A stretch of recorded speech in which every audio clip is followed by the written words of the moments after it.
Há um ditado que diz: a guerra não pode derrotar o amor, mas o amor pode derrotar a guerra.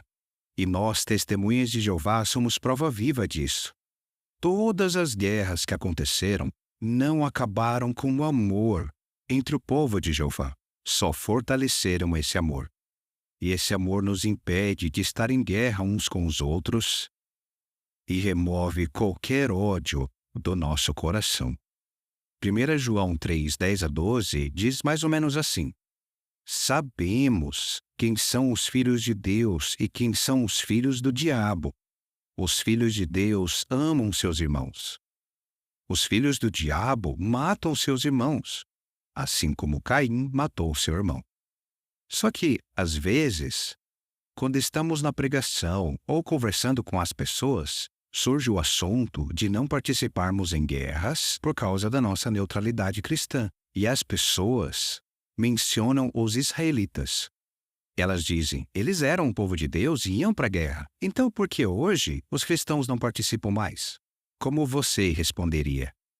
Para responder essa questão, primeiro precisamos mostrar que há uma grande diferença entre os israelitas nos tempos bíblicos e os verdadeiros cristãos hoje. Então, vamos falar sobre 5 diferenças. Primeira, nos dias dos israelitas, o povo de Deus era apenas uma só nação. Então, quando eles guerreavam contra nações pagãs, eles não estavam matando seus irmãos, outros israelitas. Mas hoje, Apocalipse 7:9 diz que a grande multidão de verdadeiros cristãos está espalhada em todas as nações, tribos, povos e línguas.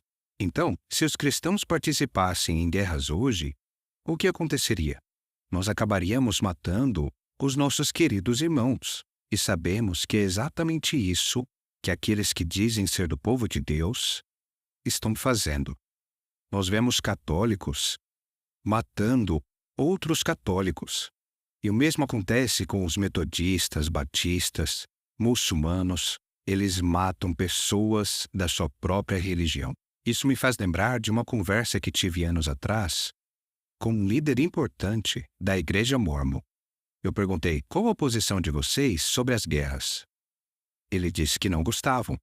Mas eu perguntei, o que você faria se o seu país estivesse convocando pessoas para ir para a guerra? Ele disse, se o governo está nos obrigando, nós vamos para a guerra. É responsabilidade deles. Eu falei, então você mataria outro Mórmon no campo de batalha? Porque eu sei que existem Mórmons em vários países.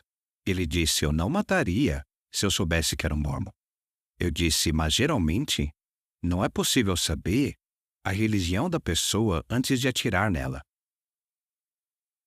Bom, ele não admitiu, mas eu tenho certeza que ele entendeu qual era o ponto. Agora, a segunda diferença. Jeová Deus, aquele que lê corações, foi quem disse que aqueles que guerrearam contra os israelitas mereciam ser executados.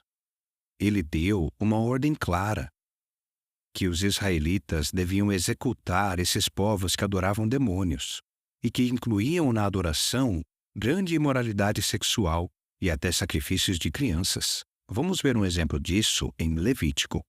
Aqui, Jeová está falando com os israelitas a respeito dos cananeus. Veja o que ele disse, Levítico 18, 24 e 25. Aqui diz assim, não se tornem impuros por meio de nenhuma dessas coisas, pois é por meio de todas essas coisas que se tornaram impuras as nações que expulso de diante de vocês. Portanto, a terra é impura, e eu trarei sobre ela punição pelo seu erro. E a terra vomitará os seus habitantes. Então Jeová disse que eles deviam executar seu julgamento contra os cananeus. Agora a terceira diferença. Quando os israelitas iam para a guerra, Jeová escolhia quem iria morrer e quem seria salvo. Um exemplo está em Josué 6. Lá mostra que Raabe e as pessoas da sua família foram milagrosamente poupadas. Por quê? Porque Raabe exerceu fé em Jeová Podemos ver outro exemplo em Josué, capítulos 9 e 10. Lá fala que Jeová poupou os gibeonitas de serem destruídos porque eles exerceram fé nele. E esses foram só alguns exemplos. Mas será que nas guerras de hoje as pessoas são poupadas pela sua obediência e fé? Não. Normalmente, durante uma guerra, morrem mais pessoas inocentes do que soldados. É o que chamam de dano colateral. A morte de muitas pessoas inocentes em resultado de uma guerra. Agora vamos para a quarta diferença. Os soldados israelitas precisavam seguir as orientações de Jeová enquanto lutavam nas guerras.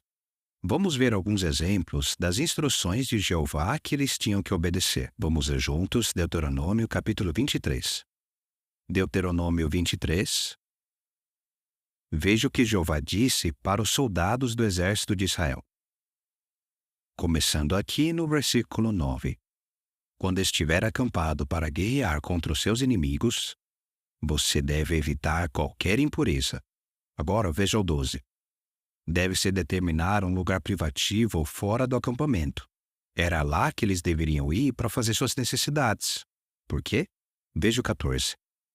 Pois Jeová, seu Deus, está andando pelo seu acampamento para o livrar e para lhe entregar os seus inimigos. Portanto, seu acampamento deve ser santo, para que ele não veja nada indecente no seu meio e deixe de acompanhá-lo. Jeová só abençoaria os soldados do exército de Israel se eles fossem moralmente e fisicamente limpos. Será que a mesma coisa acontece com os soldados de hoje? Claro que não. É interessante que o livro Perspicaz diz que os soldados israelitas eram proibidos de violentar as mulheres das cidades que conquistavam. Na verdade, eles só podiam se casar com elas depois de um mês. Na página 899 do livro Perspicaz, podemos encontrar várias regras que Jeová deu aos soldados. Agora, a última diferença. Jeová lutou com os israelitas e deu a eles vitórias milagrosas. Existem muitos exemplos disso, mas vamos falar de 2. Lembra como foi a conquista de Jericó? Os sacerdotes tocaram as buzinas, os soldados armados marcharam, o povo gritou e a muralha caiu. Jeová deu a eles essa vitória. E também, você se lembra de quando Jeová protegeu os gibeonitas e venceu os reis que os atacaram? Josué 10:11 diz: Jeová lançou do céu grandes pedras de granizo sobre eles, e mais pessoas morreram por causa do granizo do que pela espada dos israelitas. Então fica claro que Jeová lutou com os israelitas. Então, vamos relembrar as diferenças. Primeira, no passado, o povo de Deus estava reunido em uma só nação. Então, eles não guerreavam contra seus irmãos.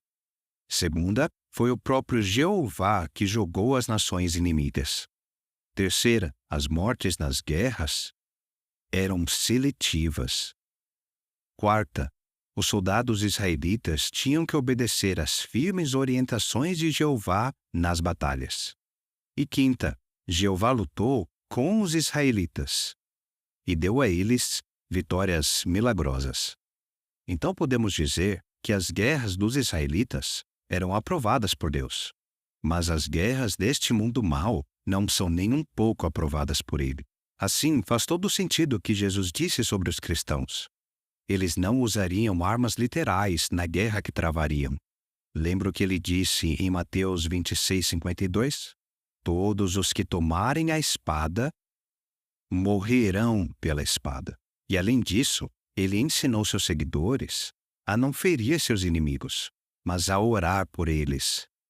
E tudo o que ele disse está de acordo com a profecia de Jeová em Isaías 2:2-4, de que na parte final dos dias, o povo de Deus transformaria suas espadas em arados. Eles não aprenderiam mais a guerra e muito menos participariam nelas.